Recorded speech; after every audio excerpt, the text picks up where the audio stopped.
What's up, gang? Today we're finally going over the mods that I did to 75314, the Bad Batch attack shuttle.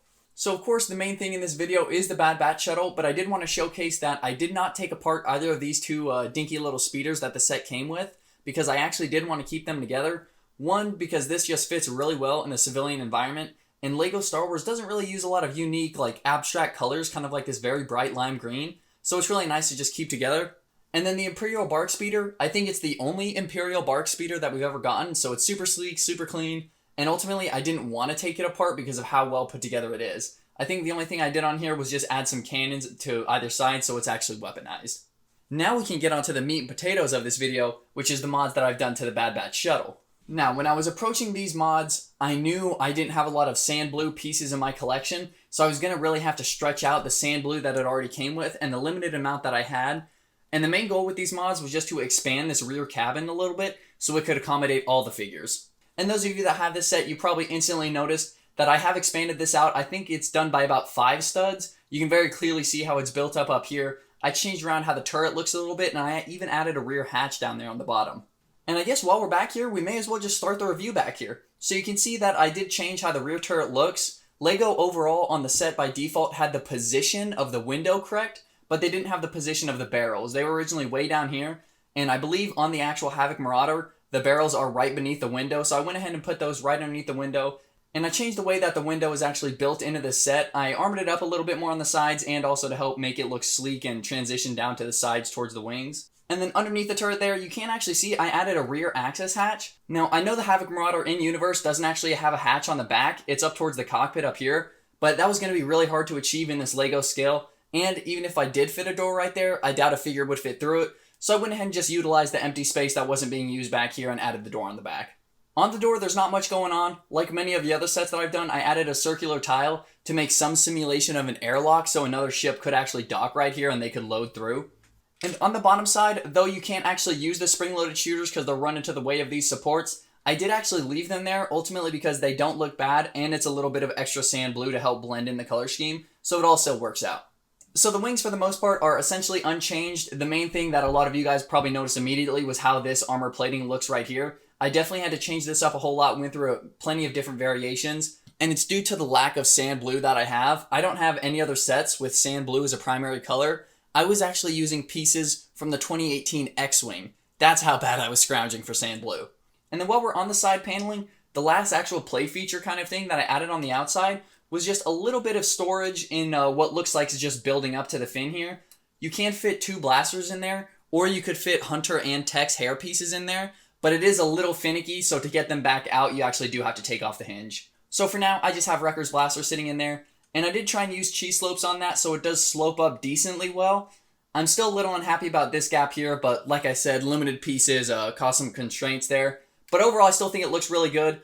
It still matches the entire shape, the triangular shape building up to the fin there, so it all still kind of fits. Other than what we just went over, there's not much happening on the exterior in terms of mods. I may have added a little bit of detail going on the sides in there, and I know I added some sand blue right here to help continue the stripe just going down the middle. And then on the underside, just some makeshift landing gear so it doesn't have to sit on the bottom of its plates. But other than that, I didn't do much to the exterior that didn't involve expanding the interior. And while we're talking about interiors, let's get in there and we'll start up with the cockpit. So on the original set without any mods, the roof actually comes off with a hinge in the back, but I wasn't a huge fan of that because then when you tried to pick it up by the fin, you would just tear the roof off. So now it's just studded in a few different locations and the entire thing hops right off. So as I mentioned earlier, the main goal of these mods was to expand the interior space so I could fit the entire Bad Batch, excluding Crosshair because he's Imperial now. And you can see that I like to think that I succeeded at that. I pretty much expanded it out by 5 studs going on the rear back here. So you can see in this rear section, I'm actually able to fit Tech with his backpack, Echo right behind him, and then I have Wrecker near the rear loading hatch. And overall, they fit pretty comfortably. They're not really sitting way too tight in there. They're not lodged in there or anything. And it looks like they actually have breathing room for the entire crew. But it's a little tough to see what I added in there when all the figures are in there, so we're going to tear them out and we'll take a better look. So with all our figures removed, you can kind of get a better look at all the things that I've added in there. Those 2 stickered pieces that came with the set, they looked really good, but they were always hidden by the top fin, so I kind of wanted to move them around and use them as some holonet screens as if they were browsing the equivalent of the web in Star Wars. And although they are sideways, I would have peeled the stickers off and reapplied them, but ultimately that just wears down your stickers real bad and makes them look absolutely horrible even after just one reapply. So I just left them sideways on there, and I just have to use my imagination to turn it. But we have a nice holonet terminal at the front, and then just to the left of that, we do have a small little control panel represented by those lights. And of course, we have to have a coffee cup in case anybody gets tired. And then just above the coffee cup, you can barely see it, there is a weapon clip, so you can actually put one of the blaster pistols sitting right there.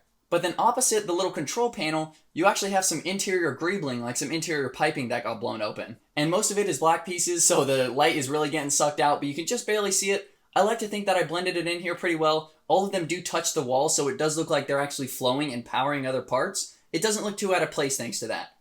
And then just to the right of that, and then just behind the coffee cup there, these are actually the bricks that are holding in the winglet pieces. Now originally, offsetting them by jumpers like this, I did not think was going to be the most secure method, but after it all came together, it all still sits real well together, and there's really no harm, no foul done by this. And then on those supports, I just wanted to use the limited amount of space I had left. My set came with an extra tech backpack piece, so I went ahead and tossed that on there in case anybody else wants to gear up. And then on the other side, I used one of those clips that's kind of used for headlights. While you could shove a blaster pistol in there, it's just such a tight fit that it might be a little hard to get out without tearing the piece off. But then that pretty much just leaves this small rear interior section, and there's not a whole lot going on here, and that's by design. Like I mentioned, I did want to increase interior space, but I also wanted to make it look lived in with the holonet screens. But this rear spot right here is purely for fitting minifigures. And because of that, there's not really a whole lot I can go over. I did try and fill it out with just some lights, some translucent blue in there, because Star Wars ships always just have random lights sitting everywhere, buttons and little signals going on. So I went ahead and added that in there, and then some vented bricks on the sides just to break up the monotony of smooth bricks. But other than that, in this interior space, there's not a whole lot going on. I like to think that I succeeded. Originally, you did have a nice little weapon storage drawer that folded open, and the build for that little drawer was absolutely fantastic, but I couldn't find a way to keep that in this set or in these mods without sacrificing a lot of interior space, so I went ahead and took it out. And then last but not least, we have the interior section. You can see Hunter sitting in there. I'll go ahead and take him out, but ultimately, I don't remember if I changed much in here. LEGO put a lot of tan pieces in to represent some furniture from the get-go really well. They have a control panel for the front pilot. Unfortunately, the co-pilot / the gunner in the back doesn't have any controls, but adding some in there would make it a little too compact, especially for all these figures that are wearing clone helmets. So ultimately, I pretty much left it the same. I did change around the plating up here to help better secure the roof. But other than that, the cockpit pretty much remains the same because LEGO essentially killed it up there. So that pretty much covers all the mods that I did to the attack shuttle. At the time of completion, I've done plenty of mods since then, so it's no longer my favorite. But at the time of completion, these were actually my favorite mods. Not because it added the most to sets, I've definitely added more to plenty of other sets in the past, and I have since, but because the creative use of pieces. Like I said, I didn't have a lot of sand blue, and not a lot of LEGO Star Wars sets come with tons of sand blue plates and pieces and bricks to build up walls and such, so I really had to scrounge around, and ultimately, I still think it looks pretty good. And personally for me, one of the biggest things that comes from modding is how creatively can you use your pieces? What do you have before you to actually allow you to mod, and what can you do with it? So I'm pretty proud of this. Let me know what you guys think down in the comments, and then be on the lookout for some future mod videos coming from the new LEGO Star Wars wave as well. Alrighty, well I hope you guys enjoyed, and I'll see you guys next time. Peace, fellas.